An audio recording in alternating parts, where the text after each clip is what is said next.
ምዕራፍ 2 ራእይ ኢየሱስ ወደ ገነባው ቤተ ክርስቲያን ስንመጣ ማቴዎስ 16:18 ጥያቄው የራሳችንን እቅድ ከመፍጠር አንጻር ባለ ራእይ መሆናችን ሳይሆን ኢየሱስ ክርስቶስ ራሱ አስቀድሞ ያቋቋመውንና እያከናወነ ያለውን ነገር በታማኝነት የምንፈጽም የእርሱ ራእይ አስተናጋጅ ወይም መጋቢዎች መሆን አለመሆናችን ላይ ነው። ግለሰቦች የራእይ ባለቤት ነን ብለው ራሳቸውን ባለ ራእይ ብለው መጥራትና በአማኞች በምዕመናን ዘንድም እንዲሁ መጠራት በቤተ ክርስቲያን የተለመደ ልምምድ እየሆነ መጥቷል። ግን ኢየሱስ የራሱ ለሆነችው ለቤተ ክርስቲያን የራሳችንን ራእይ እንድንፈጥር ፍቃድ ሰጥቶናል ወይስ ቅዱሳት መጻሕፍት ለአካሉ ራእዩን ከመግለጥና ከማስገንዘብ አንጻር በራሳቸው በቂ አይደሉምን? እውነታው ግን ኢየሱስ አስቀድሞ ለቤተ ክርስቲያኑ ግልጽ ዓላማና ተልእኮ ሰጥቷል። የራሳችንን ራእዮች ከመቅረጽ ይልቅ እርሱን እንድንሰማው የገዛ ራሱ ገንዘቡ ለሆነችው ለቤተ ክርስቲያን በልቡ ካለው ከዓላማው ጋር እንድንስማማ እና እርሱ ራሱ አስቀድሞ ላስቀመጠው ራእይ ታማኝ መጋቢዎች እንድንሆን ተጠርተናል። የእኛ ሚና የክርስቶስን አመራር በሰዎች ፍላጎት መሸፈን ሳይሆን የመለኮታዊ ዕቅዱ ትሑት መጋቢዎች በመሆን በመንፈስ ቅዱስ በኩል ምሪቱን በመፈለግ ለቤተ ክርስቲያኑ ያለውን ፍቃድ በታማኝነት መተግበር ነው። ቤተ ክርስቲያን በክርስቶስ መሰረት ላይ እንጂ በሰው ሐሳብ ላይ አልተመሰረተችም። ማቴዎስ 16:18 የእኛ ሚና ራእይን መፍጠር ሳይሆን እግዚአብሔር አስቀድሞ በቅዱሳት መጻሕፍት ያስቀመጠውን ራእይ ማስተዋል፣ በደስታ መቀበልና መጋቢ መሆን ነው።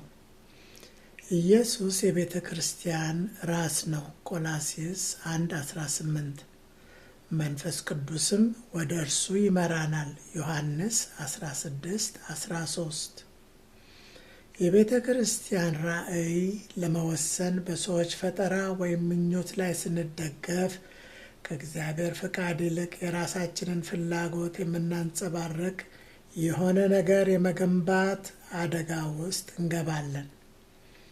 በራስ ስሜትና ሐሳብ የተነደፈ ራእይ በማቴዎስ 28:19-20 ለቤተ ክርስቲያን የተሰጠውን እግዚአብሔርን የማክበርና ሕዝቦችን ደቀ መዛሙርት የማድረግን መሠረታዊ ተልእኮ ችላ በማለት የራስን የግል አጀንዳ የማስቀደም ችግርን ያስከትላል።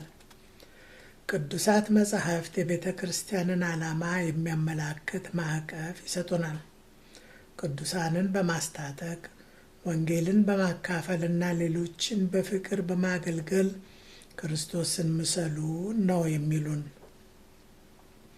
የሐዋርያት ሥራ 2:42-47 የቀደመችው ቤተ ክርስቲያን በትምህርት፣ በኅብረት፣ በጸሎትና እንጀራን አብሮ በመቁረስ ላይ ትኩረት እንደምታደርግ ያሳያል።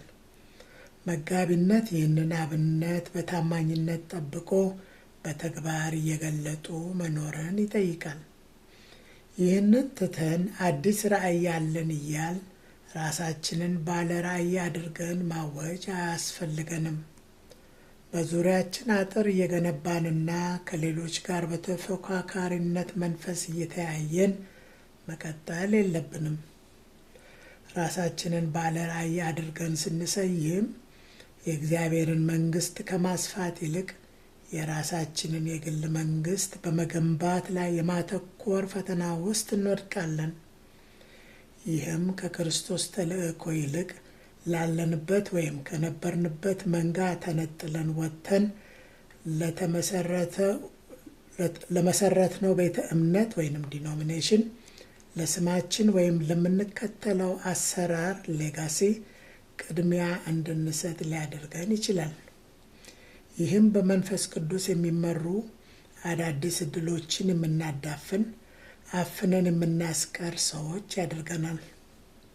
የተተከሉ አብያተ ክርስቲያናት ራሳቸውን ችለው እንዲሰሩ ከፈቀድን ከቁጥጥራችን ወይም ከኛ ተጽዕኖ ውጭ ይሆናሉ ብለን እንሰጋለን። የዚህ ውጤቱ ደግሞ ጥቃቅን ጉዳዮች ላይ ትኩረት በማድረግና እነርሱን በማስተዳደር ላይ በመጠመድ መንፈስ ቅዱስ ሕይወታዊ ኦርጋኒክ በሆነ መንገድ በመካከላችን እንዳይንቀሳቀስና ምሪት እንዳይሰጥ ማደናቀፍ ይሆናል። በዚህ ፈንታ እውነተኛ መጋቢ ለመሆን ከመረጥን ግን ቤተ ክርስቲያን የእግዚአብሔር እንጂ የእኛ እንዳልሆነች እንገነዘባለን። እኛ ሕዝቡን እንድንጠብቅና ተልእኮውን እንድንፈጽም አደራ የተቀበል የእርሱ ባለ አደራ ሰራተኞች ነን። መጋቢነት እያንዳንዱ አማኝ መንፈሳዊ ስጦታውን እንዲጠቀም ማስታጠቅን ኤፌሶን 4:11-13 እንዲሁም ቤተ ክርስቲያን በክርስቶስ አንድ የሆነች አካል ሆና መስራቷን ማረጋገጥን ያካትታል። ቤተ ክርስቲያን በእኛ የምትገለጥ አይደለችም። መግለጥ የእግዚአብሔር ነው። እኛ የእርሱ ራእይ መጋቢዎች እንጂ የራሳችን ራእይ ፈጣሪዎች አይደለንም። እርሱ ራሱን እንዲገልጥ ስፍራ ስንለቅ እርሱ ይከብራል። መንግስቱን በመገንባት ስራ ከእርሱ ጋር አብረን የመስራት እድል ይከፍትልናል። ብሎም በክርስቶስ አካል ውስጥ አገልጋዮቹ እንድንሆን የተሰጠንን ሚና እንወጣለን። እግዚአብሔር መንፈስ ቅዱስን የሰጠን ራእዩን ይገልጥልን ዘንድ ነው። ይህ መለኮታዊ መገለጥ የሚመጣው ከእርሱ ጋር በሚኖረን ቅርርብ ልክ ነው። ወደ እግዚአብሔር በቀረብን መጠን ምን ማድረግ እንዳለብን፣ ለምን እንደምንኖር፣ ከእርሱ ትልቅ ዓላማ ጋር እንዴት ተስማምተን መስራት እንደምንችል ያሳየናል። እግዚአብሔር የሚፈልገው የራእዩን ባለቤትነት እኛ እንድንወስድ ሳይሆን ፈር ሳንለቅ በትህትና ተጠንቅቀን በመጠበቅ አብረነው እንድንሰራ ነው። ኢየሱስ ማንም ሊተካው የማይችል የቤተ ክርስቲያን ባለ ራእይ ነው። ራእዩን በመንፈስ ቅዱስ ኃይል ለመፈጸም ሙሉ ብቃት ያለው ሁሌም በሥራ ላይ የሆነና ለሚፈልጉት ሁሉ የሚገኝ የቤተ ክርስቲያን ራስ ነው። ቆላስይስ 1:18 መንፈስ ቅዱስ ወደ እውነት ሁሉ ይመራናል። ራሳቸውን ችለው እንደሚሰሩ ሰራተኞች ሳይሆን የእግዚአብሔርን ዓላማ እንደተሸከሙ ዕቃዎች ዮሐንስ 16:13 በቅዱሳት መጻሕፍት ውስጥ በግልጥ የተገለጠውን ራእዩን የመቀበል ጉዳይ ከእግዚአብሔር ጋር ባለን ግንኙነት ላይ የተመሰረተ ነው። መንፈስ ቅዱስ በዓላማው መሰረት እንድንኖር ይናገረናል፣ ይመራናል፣ ኃይልንም ይሰጠናል። የእኛ ሚና የመንግስቱን ሥራ አቀናብሮ እየሰራ ላለው ለእርሱ ለአምላካችን ትሑት አገልጋዮች ሆነን መቀጠል እንጂ ባለ ራእይ የሚለውን ማዕረግ መውሰድ አይደለም። የእግዚአብሔርን ራእይ ወስደን ነጥቀን ባለቤቶቹ እኛንን ስንል የመለኮታዊ ማስተዋል ምንጭ የሆንን ይመስል ከሌሎች ተለይተን ተነጥለን የሆነ መቆሚያ ስፍራ ላይ ራሳችንን የመትከል አደጋ ውስጥ እንገባለን። ይህም ከዚህ ቀጥሎ እንደተጠቀሰው ሁላችንም በእምነት ወንድሞችና እህቶች ነን የሚለውን የኢየሱስን ትምህርት የሚጻረር ተዋረድን ይፈጥራል።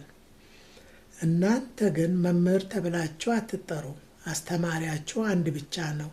እናንተ ሁላችሁም ወንድማማች ናችሁና በሰማይ ያለ አንድ አባት ስላላችሁ በምድር ማንንም አባት ብላችሁ አትጥሩ። መምህራችሁ አንዱ ክርስቶስ ስለሆነ መምህር ተብላችሁ አትጠሩ። ከመካከላችሁ ከሁላችሁ የሚበልጠው አገልጋያችሁ ይሆናል። ራሱን ከፍ ከፍ የሚያደርግ ይዋረዳል፣ ራሱን ዝቅ ዝቅ የሚያደርግ ግን ይከብራል። ማቴዎስ ወንጌል ምዕራፍ 23 ከቁጥር 8-12። ኢየሱስ ኃላፊነትን ለማንም አስረክቦ ርቆም የሚቆም አካል አይደለም። ሕያው ነው። ምንጊዜም በቅርብ እየተገኘ ቤተ ክርስቲያኑን በትጋት ያለማቋረጥ እየመራ ነው ያለው። ከእኔ በቀር ምንም ልታደርጉ አትችሉም ዮሐንስ 15:5 የሚለውን ቃሉን ለአፍታም ቢሆን መዘንጋት የለብንም። ውጤታማ መሆን የምንችለው በእርሱ ውስጥ ስንኖር ብቻ ነው። ራእዩ የኢየሱስ ነው። ስለሆነም በጸጋው ገልጦልናል፣ ገና ይገልጥልናልም። የመሪነት ሚና ቢሰጠንም እንኳን ምንጊዜም መጋቢዎች እንሆናለን እንጂ የራእዩ ባለቤቶች አይደለንም።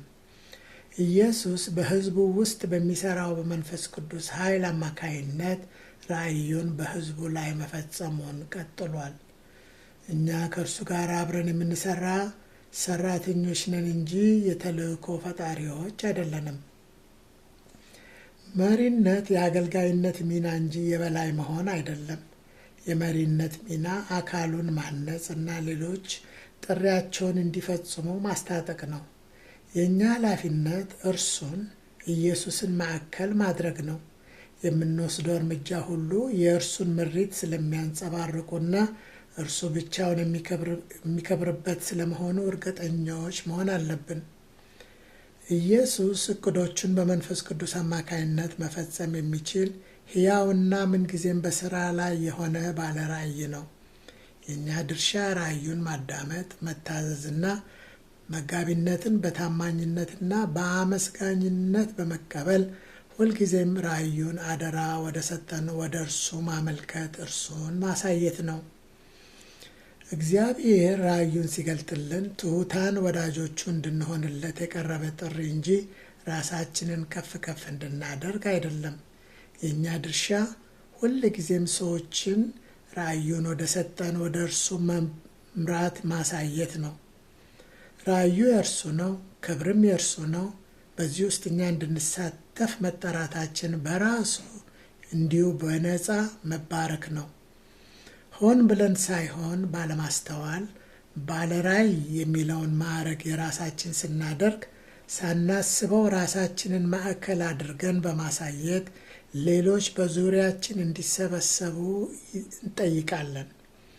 ለሰዎች ኢየሱስን ከማሳየትና ወደ እርሱ ከመምራት ይልቅ እኛን እንዲከተሉን እናበረታታለን። ነገር ግን እግዚአብሔር የሚፈልገው ራሳቸውን ባለ ራእይ ብለው የሚጠሩ ሰዎችን አይደለም። ለፈቃዱ የሚታዘዙና ለጥሪው ታማኝ የሆኑ ትሑታን አገልጋዮችን ነው የሚፈልገው።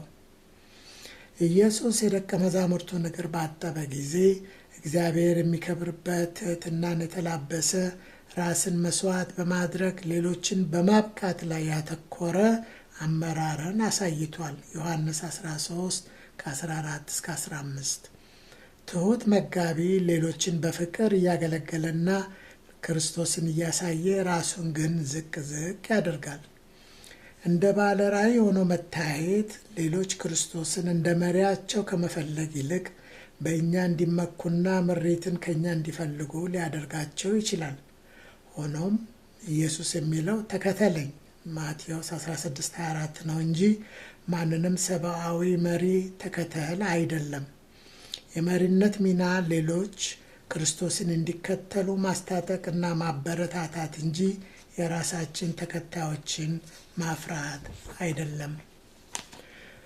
እንደ አገልጋይ መሪ መምራት ያለብን በምንመራው ሕዝብ መካከል እንደ አንዱ ሆነን እንጂ የበላይነትን እያንጸባረቀን መሆን የለበትም። ራሳችንን ዝቅ አድርገን ከጎናቸው ሆነን እየመራናቸው አብረናቸው መጓዝ ይኖርብናል። ይህ የኢየሱስ የአመራር ዘይቤ ያንጸባርቃል። ከመካከላችሁ ከሁላችሁ የሚበልጠው አገልጋያችሁ ይሆናል ማቴዎስ 23:11 ብሏልና። እውነተኛ አመራር ሰዎችን የመቆጣጠር ሳይሆን አዳኝ የሆነውን ጌታቸውን በውል እንዲያውቁት ተረድተውም እንዲታዘዙት የማስቻል ጉዳይ ነው። እግዚአብሔር ራሳቸውን በማግዘፍ ሰዎችን በራሳቸው ዙሪያ የሚሰበስቡ እንዲኮለኮሉ የሚያደርጉ ባለ ራእዮችን አልፈለገም። የሚፈልገው ሌሎችን ወደ ክርስቶስ የሚመሩ ታማኝ መጋቢዎች ለመሆን የተዘጋጁ ትሑት አገልጋዮችን ነው። እንደ መጋቢ ሌሎች ስጦታቸውን እንዲያውቁ በእምነት እንዲያድጉና የእግዚአብሔርን ራእይ እንዲከተሉ እናግዛለን። ሌሎች በመታዘዛቸው ክርስቶስን እንዲያንጸባርቁ ምቹ ሁኔታን እንፈጥራለን። የቤተ ክርስቲያን ራስ ኢየሱስ ነው ኤፌሶን 5:23። የእኛ ድርሻ ሰዎች እርሱን እንዲከተሉ መማረክ እንጂ እኛን እንዲከተሉ ማድረግ አይደለም። የክርስቶስን ራእይ ስንከተል ለእርሱ ትሑትና ታማኝ ሆኖ ከመገኘት አንጻር አርአያ ሆነን እንመራለን። ታዛዥ ስንሆን ክርስቶስ በጉልህ የሚታይ ይሆናል። ራእዩም በጋራ ታማኝነታችንና ታዛዥነታችን ተፈጻሚ ይሆናል። የባለ ራእይ ቦታ ወስደን የእግዚአብሔርን ዕቅድ ለመምራት ስንሞክር እርሱ ሊፈጽመው የሚፈልገውን ራእይ እንገድባለን። ለምን ቢባል እኛ የምናየው ከፊሉን ብቻ ነው። የእግዚአብሔር የራሱ ብቻ የሆነው ሙሉ ግንዛቤ ይጎድለናል። በእግዚአብሔር ላይ ሙሉ በሙሉ ሳንደገፍ ለመምራት ስንሞክር በከፊል እውቀት እንሰራለን። ያለ እርሱ ያልተቋረጠ ምሪት የዕቅዱን ጥልቀትና ስፋት ወይም ረቂቅነትና ውስብስብነት መረዳት አንችልም። በኢሳይያስ 58:8 ላይ እንዲህ ተብሎ ተጽፏል። ሐሳቤ ሐሳባችሁ መንገዳችሁም እንደ መንገዴ አይደለምና ይላል እግዚአብሔር። ኃላፊነቱን በራሳችን ቁጥጥር ስር ስናደርግ ብዙውን ጊዜ የእግዚአብሔርን ሐሳብ ከሆነው መንገድ እየወጣንና እየራቅን ለራእዩ የራሳችንን ትርጓሜ ለመስጠት የመሞከር አደጋ ውስጥ እንገባለን። ለእግዚአብሔር ራእይ ተፈጻሚነት የሚያስፈልገው የራሱ የእግዚአብሔር ጊዜ፣ የራሱ ሀብትና የራሱ ጥበብ ነው። እነዚህን ነገሮች በራሳችን አቅምና ጥበብ ማቅረብ አንችልም። ኢየሱስ ከፊታችን ቀድሞ እንዲመራን በግልጽ ስንፈቅድ ቤተ ክርስቲያን በህብረት ተግተው የሚሰሩ አገልጋዮች የተሰባሰቡባት አካል ትሆናለች። ይህ ሲሆን ራእዩ ለመሸከም ከባድ ሆኖ አናገኘውም። ይልቁንም ክርስቶስ እያንዳንዱን አማኝ ኃይሉን የሚያስታጥቅበት የጋራ ጉዞ የምናደርግበት ሕይወት ይሆንልናል። እርሱን ከፍ ከፍ እያደረገን እንደ ራእዩ ተሸካሚና መጋቢነታችን መጠን ሌሎችን ወደ እርሱ እየመራን እኛ ግን በእርሱ ውስጥ ሆነን ተደብቀን እንሰራለን። ሁላችንም በእርሱ እየተመራን በዚህ ሁኔታ አብረን ለክብሩ ስናገለግል ራእዩ ሳይከብደን በጥንካሬና በደስታ በተሞሉ አገልጋዮች የሚከናወን ይሆናል። ይህንን ከባድ ሸክም ብቻቸውን ተሸክሞ ለሚባክኑ መጋቢዎች ሁሉ እነሆ መፍትሄ። እንደ ባለ ራእይነቱ ለኢየሱስ ተገቢውን ስፍራ ስንሰጠው የኃላፊነት ሸክሙ ቀላል ይሆንልናል። ቀንበሬ ልዝብ ሸክሜም ቀሊል ነውና ማቴዎስ 11:30 ብሎናል። መንፈሱ በማህበረሰብ ውስጥ እና በራሱ በመላው ማህበረሰብ አማካይነት እየሰራ ራእዩ መፈጸሙን በእኛ ሳይሆን በራሱ ኃይል ያረጋግጣል። የእግዚአብሔር ራእይ በራሳችን ቁጥጥር ስር ስናደርግ የእርሱን ዕቅድ ውህደት የማሳጠር ስህተት ውስጥ እንገባለን። ከመጣደፍ ወይም የግል ዝናን ከመፈለግ ይልቅ እርሱን ከፍ ይል ዘንድ ዘወትር በእርሱ ፊት እየተገኘን ለእርሱ ምሪት በመገዛት ራእዩን እንዲፈጽም ለእርሱ ስፍራ በመልቀቅ ከሌሎች ጋር በአንድነት በመተባበር እንድንሰራ ነው የተጠራ ነው። በራስ አቅም ላይ የተመረኮዘ አመራር አብዛኛውን ጊዜ ፉክክርን፣ መከፋፈልንና መክሰምን ያስከትላል። ትኩረቱ ኢየሱስን ከፍ ማድረግ ሳይሆን ራስን ማስተዋወቅ ይሆናል። የአካሉን አንድነትና ዓላማ ዝቅ ያደርጋል። መጋቢነት ራእዩ የእኛ ሳይሆን የእግዚአብሔር መሆኑን መገንዘብና ትሑት መሆንን ይጠይቃል። ፍቅር በመንፈስ የሚመራና በዓላማ አብሮ የተገመደ ማህበረሰብን በመፍጠር አንድ ያደርገናል። ቆላስይስ 3:14 ፍጹም ትሑታኖችና ገሮች ሁኑ፣ እርስ በርሳችሁን በፍቅር እየተቻቻላችሁ ትዕግስተኞች ሁኑ። ኤፌሶን 4:2 እውነተኛ መጋቢነት እኛን ሳይሆን ኢየሱስን ከፍ ያደርጋል። እርሱ ማዕከላዊ ሆኖ የሚታይ ከሆነና ምንም የሚጋርደው ነገር ከሌለ ቤተ ክርስቲያን ታብባለች። ራእዩም ባለመከልከል በመንፈስ መሪነት ይገለጣል። በታዛዥነትና በትህትና ስንመላለስ እግዚአብሔር በጊዜ ሂደት ራእዩን ይበልጥ እየገለጠልን ይሄዳል። እያንዳንዱ ቀን ስለ ኃይሉና ስለ ዓላማው ከወትሮ የበለጠ ግልጽነትን፣ ብርሃንን እና ግንዛቤን ያስገኛል። ለስልጣን ወይም ለሹመት ስንቋምጥ አላፊና ጠፊ ነገርን እናሳድዳለን። ዓለሙና ምኞቱ ያልፋሉ፣ የእግዚአብሔርን ፍቃድ የሚፈጽም ግን ለዘላለም ይኖራል። 1 ዮሐንስ 2:17 በትዕቢት ላይ የተመሰረተ አመራር ብልጭ ብሎ የሚጠፋ ጊዜያዊ ነገር ነው። ትርፉም የልብ ስብራት፣ ተስፋ መቁረጥና ግራ መጋባት ይሆናል። በእግዚአብሔር መንግሥት እውነተኛ ታላቅነት የሚገኘው በአገልጋይነት ውስጥ ነው። ከእናንተ ትልቅ መሆን የሚፈልግ አገልጋያችሁ ይሁን። ማቴዎስ 26 ክርስቶስ እንዲከበር በማድረግ የአገልጋይነት ስፍራችን ላይ ስንገኝ የማይወሰድ የዘላለም ሀብት እናከማቻለን። ማቴዎስ 6:20